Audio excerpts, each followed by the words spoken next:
ओम शांति। आज है 23 जनवरी 2026। आज के बाबा के महावाक्य हैं, मीठे बच्चे, तुम्हारे मुख से सदैव ज्ञान रतन निकलने चाहिए। तुम्हारा मुखड़ा सदैव हर्षित रहना चाहिए। आज का प्रश्न है, जिन बच्चों ने ब्राह्मण जीवन में ज्ञान की धारणा की है, उनकी निशानी क्या होगी? सीधा सीधा प्रश्न का मतलब है, बाबा के जो बच्चे हैं उन बच्चों की क्या निशानियां हैं? उत्तर है, उनकी चलन देवताएं मिसल होगी। उनमें देवी गुणों की धारणा होगी। उन्हें ज्ञान का विचार सागर मंथन करने का अभ्यास होगा। वे कभी आसुरी बातों का अर्थात किचड़े का मंथन नहीं करेंगे। उनके जीवन में गाली और गलानी करना बंद हो जाता है। उनका मुखड़ा सदा हर्षित रहता है। ओम शांति। बाप बैठ समझाते हैं ज्ञान और भक्ति के ऊपर। यह तो बच्चे समझ गए हैं, भक्ति से सद्गति होती है और सतयुग में भक्ति होती नहीं। ज्ञान की सतयुग में मिलता नहीं। श्री कृष्ण न भक्ति करते हैं न ज्ञान की मुरली बजाते हैं। मुरली माना ही ज्ञान देना। गायन भी है ना, मुरली में जादू तो ज़रूर कोई जादू होगा ना। सिर्फ मुरली बजाना वह तो कॉमन फ़कीर लोग भी बजाते रहते हैं। इस मुरली में ज्ञान का जादू है। मतलब बाबा की मुरली में कौन सा जादू है? ज्ञान का। अज्ञान को जादू तो नहीं कहेंगे, मुरली को जादू कहते हैं। मनुष्य से देवता बनते हैं ज्ञान से। कैसे बनते हैं मनुष्य से देवता? ज्ञान से। और ज्ञान किससे मिलता है? मुरली से, बाबा की मुरली से। जब सतयुग है तो इस ज्ञान का वर्षा है। वहाँ भक्ति होती नहीं। सतयुग में कोई भक्ति नहीं होती। भक्ति तो द्वापर से, जबकि देवता से मनुष्य बन जाते हैं। भक्ति कब शुरू होती है? द्वापर युग से। मनुष्य को विकारी, देवताओं को निर्विकारी कहा जाता है। देवताओं की सृष्टि को पवित्र दुनिया कहा जाता है। अभी तुम देवता बन रहे हो। ज्ञान किसको कहा जाता है? एक तो स्वयं वह बाप की पहचान, और फिर सृष्टि के आदि मध्य अंत की नॉलेज को ज्ञान कहा जाता है। ज्ञान से होती है सद्गति। फिर भक्ति शुरू होती है तो उतरती कला कहा जाता है, क्योंकि भक्ति को रात, ज्ञान को दिन कहा जाता है। यह तो कोई भी की बुद्धि में बैठ नहीं सकता, परंतु देवी गुण धारण नहीं करते हैं। देवी गुण हो तो समझा जाए ज्ञान की धारणा है। ज्ञान की धारणा वालों को ही चलन देवता मिसल होती है। कम धारणा वाले ही चलन मिसल रखती है। कम धारणा वाले की चलन कैसी होती है? मिक्स सी होती है। धारणा नहीं तो गोया वह बच्चे ही नहीं। मनुष्य बाप की गिनती गलानी करते हैं। ब्राह्मण कुल में आते हैं तो गाली देना, गलानी करना बंद हो जाता है। तुमको ज्ञान मिलता है, उस पर अपना विचार सागर मंथन करने से अमृत मिलेगा। विचार सागर मंथन ही नहीं करते तो बाकी क्या मंथन होगा? आसुरी विचार, उनसे किचड़ा ही निकलेगा। अभी तुम ईश्वरीय स्टूडेंट हो, जानते हो मनुष्य से देवता बनने की पढ़ाई पढ़ रहे हैं। देवताएं यह पढ़ाई नहीं पढ़ाएंगे। देवताओं को कभी ज्ञान का सागर नहीं कहा जाना चाहिए। ज्ञान का सागर तो एक को ही कहा जाता है। देवी गुण भी ज्ञान से धारण होते हैं। यह ज्ञान तो तुम बच्चों को अभी मिलता है। यह सतयुग में नहीं होता। इन देवताओं में देवी गुण हैं। तुम महिमा भी करते हो सवरगुण संपन्न। तो अभी तुमको ऐसे बनना है। अपने से प्रश्न पूछना चाहिए कि हमारे में सब देवी गुण हैं या कोई आसुरी अवगुण हैं। अगर आसुरी अवगुण हैं तो उनको निकाल देना चाहिए, तभी देवता कहेंगे, नहीं तो कम दर्जा पालेंगे। अभी तुम बच्चे देवी गुण धारण करते हो, बहुत अच्छी अच्छी बातें सुनाते हो। इनको कहा जाता है पुरुषोत्तम संगम युग। जबकि तुम पुरुषोत्तम बन रहे हो तो वातावरण भी बहुत अच्छा होगा ना।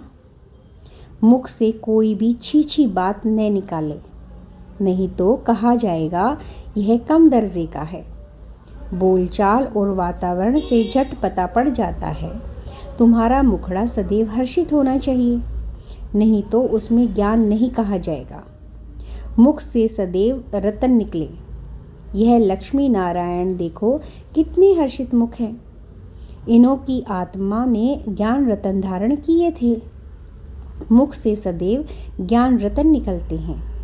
रतन ही सुनते सुनाते कितनी खुशी रहती है। ज्ञान रतन जो अभी तुम लेते हो, फिर ये सभी हीरे जवाहरात बन जाते हैं। 9 रत्नों की माला कोई हीरे जवाहरातों की नहीं है, इन ज्ञान रत्नों की माला है। मनुष्य लोग फिर वह रतन समझ अंगूठियां आदि पहन लेते हैं। इन ज्ञान रत्नों की माला पुरुषोत्तम संगम युग पर पड़ती है। यह रतन ही तुमको भविष्य 21 जन्मों के लिए माला माल बनाते हैं। इनको कोई लूट ना सके। यहाँ तुम यह हीरे जवाहरात पहनो तो झट कोई लूट ले जाए। तो अपने को बहुत बहुत समझदार बनाना है। आसुरी अवगुण को निकालना है। आसुरी अवगुणों से शक्ल भी ऐसी हो जाती है। क्रोध में लाल लाल तांबे जैसी शक्लें हो जाती हैं।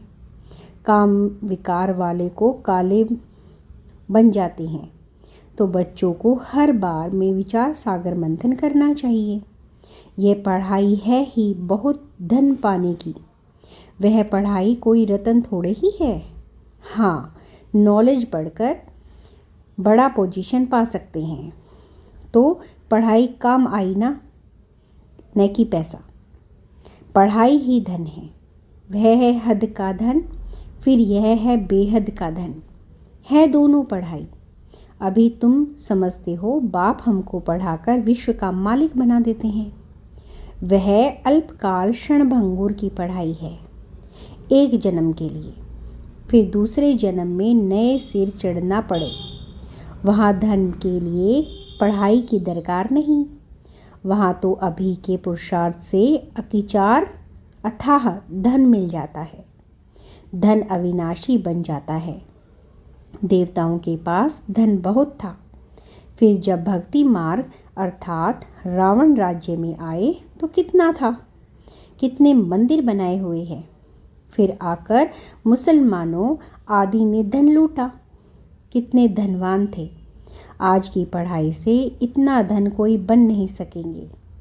तुम अभी जानते हो हम इतनी ऊंची पढ़ाई पढ़ते हैं जिससे वे देवी देवता बनते हैं। तो पढ़ाई से देखो मनुष्य क्या बन जाते हैं। गरीब से साहूकार। अभी भारत में कितनी गरीबी है। साहूकारों को तो फुर्सत ही नहीं। अपना अहंकार रहता है, मैं फलाना हूँ। इसमें अहंकार आदि मिट जाना चाहिए। यह आत्मा है। आत्मा के पास तो धन दौलत हीरे जवाहरात आदि कुछ भी नहीं है। बाप भी कहते हैं देह सहित सब बंधन छोड़ो। आत्मा शरीर छोड़ती है तो साहूकारी आदि सब खत्म हो जाती है। जब नए सिर चढ़कर फिर धन कमावे या दान पुण्य अच्छा किया हो तो साहूकार के घर जन्म लेंगे। कहते हैं ना पास्ट के कर्मों का फल है। नॉलेज का दान किया होगा व कॉलेज धर्मशाला आदि बनाई है तो उसका फल मिलता है, परंतु अल्पकाल के लिए। यह दान पुण्य भी यहाँ किया जाता है। जनरली हम ये कहते हैं कि बड़ा किस्मत वाला है, अंबानी के घर पैदा हुआ है, क्योंकि वो वहाँ पैदा हुआ है क्योंकि उसने पिछले जन्म में कुछ अच्छे कर्म किए होंगे। लेकिन फिर भी बाबा कहते हैं वो भी अल्पकाल के लिए है। यह दान पुण्य भी यहाँ किया जाता है, सतयुग में नहीं किया जाता। सतयुग में अच्छे ही कर्म होते हैं क्योंकि अभी का वर्षा मिला हुआ है। वहाँ कोई का भी विक्रम होता नहीं, क्योंकि रावण ही नहीं है। गरीबों का भी विक्रम नहीं बनेगा। यहाँ तो साहूकारों के भी विक्रम बनते हैं। तब तो यह बीमारियाँ आदि दुख होते हैं, वहाँ विकार में जाते ही नहीं हैं। तो विक्रम कैसे बनेंगे? सारा मदार है कर्मों पर। यह माया रावण का राज्य है, जो मनुष्य विकारी बन जाते हैं। बाप आकर पढ़ाते हैं निर्विकारी बनाने के लिए।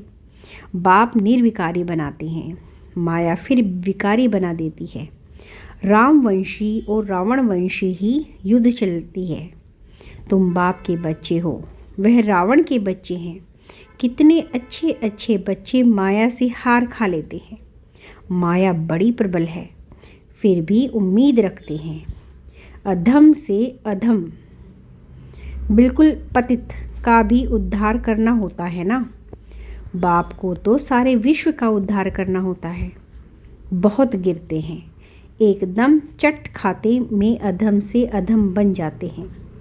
ऐसे का ही बाप उद्धार करते हैं।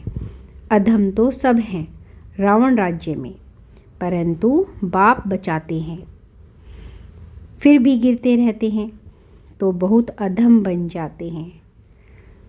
उनका फिर इतना चढ़ना नहीं होता है। वह अधमपना अंदर खाता रहता है। जैसे तुम कहते हो, अंतकाल जो उसकी बुद्धि में वह अधमपना ही आता रहेगा। जो बाप बैठ बच्चों को समझाते हैं, कल्प कल्प तुम ही देवता बनते हो। जानवर बनेंगे क्या, मनुष्य ही बनते हैं और समझते हैं। इन लक्ष्मी नारायण को ही नाक कान आदि हैं। मनुष्य है ना, परंतु देवी गुण वाले हैं, इसलिए उनको देवता कहा जाता है। यह ऐसा सुंदर देवता कैसे बनते हैं? मतलब लक्ष्मी नारायण है, वो इतने सुंदर देवता कैसे बनते हैं? फिर कैसे गिरते हैं? इस चक्कर का तुम्हें मालूम पड़ गया है।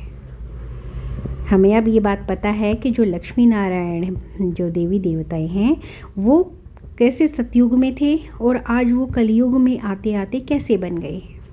जो विचार सागर मंथन करते होंगे उनको की धारणा भी अच्छी होगी। विचार सागर मंथन ही नहीं करते तो बुद्धू बन जाते हैं। मुरली चलाने वाले का विचार सागर मंथन चलता रहेगा। इस टॉपिक पर यह समझाना है। ऑटोमेटिकली विचार सागर मंथन चलता है। फलाने आने वाले हैं, उनको ही उल्लास से समझाएंगे, मतलब बड़ी खुशी से समझाएंगे। हो सकता है कुछ समझ जाए, भाग्य पर है।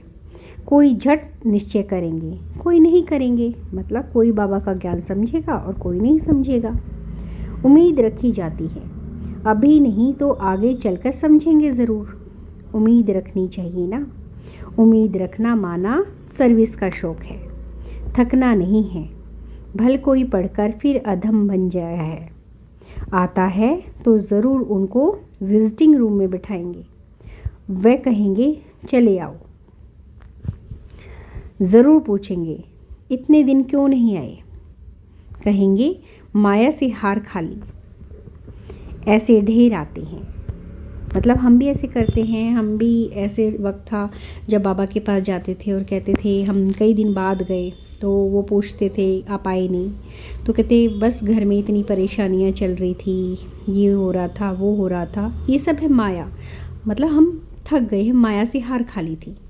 ऐसे ढेर आते हैं, समझाते हैं ज्ञान बहुत अच्छा था परंतु माया ने हरा दिया। स्मृति तो रहती है ना। भक्ति में तो हारने और जीतने की बात ही नहीं, यह नॉलेज धारण करने की है। अभी तुम बाप द्वारा सच्ची गीता सुनते हो, जिससे देवता बन जाते हैं। बगैर ब्राह्मण बने देवता बन नहीं सकते। क्रिश्चियन, पारसी, मुसलमान में ब्राह्मण होते ही नहीं। यह सब बातें हैं, तुम सब समझते हो। मतलब हम बच्चे ही इस बात को समझ सकते हैं। तुम जानते हो अल्फ को याद करना है। अल्फ को याद करने से ही बादशाही मिलती है। जब भी तुमको कोई मिले बोले अल्फ अल्लाह को याद करो। अल्फ को ही ऊंच कहा जाता है। उंगली से अल्फ का इशारा करते हैं ना। अल्फ को एक ही कहा जाता है, एक ही भगवान है, बाकी तो सब हैं बच्चे। बाप तो सदैव अल्फ ही रहते हैं, बादशाही करते नहीं, ज्ञान भी देते हैं, अपना बच्चा भी बनाते हैं। तो बच्चों को कितनी खुशी में रहना चाहिए। बाबा हमारी कितनी सेवा करते हैं, हमको विश्व का मालिक बनाते हैं, फिर खुद उस नई पवित्र दुनिया में आते ही नहीं। पावन दुनिया में उनको कोई बुलाते ही नहीं, पतित को ही बुलाते हैं। पावन दुनिया में क्या आकर करेंगे, उनका नाम ही है पतित पावन। तो पुरानी दुनिया को नया बनाने की उनकी ड्यूटी है। बाप का नाम है शिव और शालिग्राम बच्चों को कहा जाता है, उनकी पूजा होती है। शिव बाबा कह सब याद करते हैं। दूसरा ब्राह्मण को भी बाबा कहते हैं। प्रजापिता ब्रह्मा कहते तो बहुत हैं, परंतु उनकी यथार्थ रीति जानते ही नहीं। ब्रह्मा किसका बच्चा है? तुमको कहेंगे परमपिता परमात्मा शिव ने उनको अडॉप्ट किया है। यह तो शरीरधारी है ना। ईश्वर की औलाद सब आत्माएं हैं। सब आत्माओं को अपना अपना शरीर है, अपना अपना पार्ट मिला है जो बजाना ही है। यह परंपरा चल आ रही है। अनादि अर्थात उनका आदि मध्य अंत नहीं। मनुष्य सुनते हैं एंड होती है तो फिर मूंझते हैं कि फिर बनेंगे कैसे। बाप समझाते हैं यह अनादि है, कब बने हैं यह पूछने का नहीं रहता।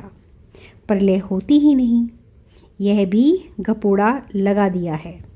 थोड़े मनुष्य हो जाते हैं इसलिए कहा जाता है जैसे प्रलय हो गई। बाबा में जो ज्ञान है वह अभी भी इमर्ज होता है। इसके लिए भी कहते हैं सारा सागर स्याही बनाओ, सारा सागर स्याही बनाओ, तो भी पूरा नहीं होता। अच्छा, मीठे मीठे सीखे लदे बच्चों प्रति माता पिता बाप दादा का याद प्यार और गुड मॉर्निंग। रूहानी बाप की रूहानी बच्चों को नमस्ते, रूहानी बच्चों की रूहानी बाप दादा को नमस्ते। शुक्रिया बाबा, शुक्रिया। धारणा के लिए मुख्य सार है, अपने हर्षित मुखड़े से बाप का नाम बाला करना है। क्या करना है? बाप का नाम बाला करना है, मतलब बड़ा करना है। ज्ञान रत्न ही सुनते हैं और सुनाते हैं। गले में ज्ञान रत्नों की माला पड़ी है। आसुरी अवगुणों को निकाल देना है। नंबर 2, सर्विस में कभी थकना नहीं है। उम्मीद रख शौक से सर्विस करनी है। विचार सागर मंथन कर उल्लास में रहना है। पापा का वरदान है, कंफ्यूज होने के बजाय लूज कनेक्शन को ठीक करने वाले समस्या मुक्त भव। अभी समस्याओं का मूल कारण कनेक्शन लूज होना है। सिर्फ कनेक्शन को ठीक कर दो तो सर्व शक्तियाँ आपकी आगे घूमेंगी।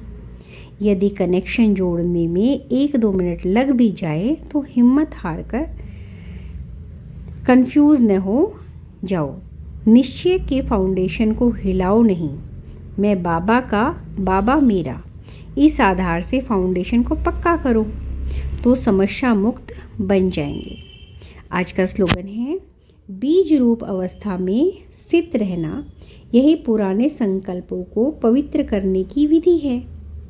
बाबा के अव्यक्त इशारे हैं, इस अव्यक्ति मास में बंधन मुक्त रह जीवन मुक्त स्थिति का अनुभव करो। जब सेवा में व अपने पुराने संस्कारों को परिवर्तन करने में सफलता नहीं मिलती है तो कोई न कोई विघ्न के वश हो जाते हैं। फिर उनके मुक्त होने की इच्छा रखते हो, लेकिन बिना शक्ति के यह इच्छा पूर्ण नहीं हो सकती। इसलिए अलकारी रूप बनो, शक्ति रूप धारण करो और बंधन मुक्त बन जाओ। मतलब क्या है? आपकी इच्छा शक्ति इतनी ज़्यादा होनी चाहिए ताकि आप उस काम पर विजय पा सको। ओम शांति।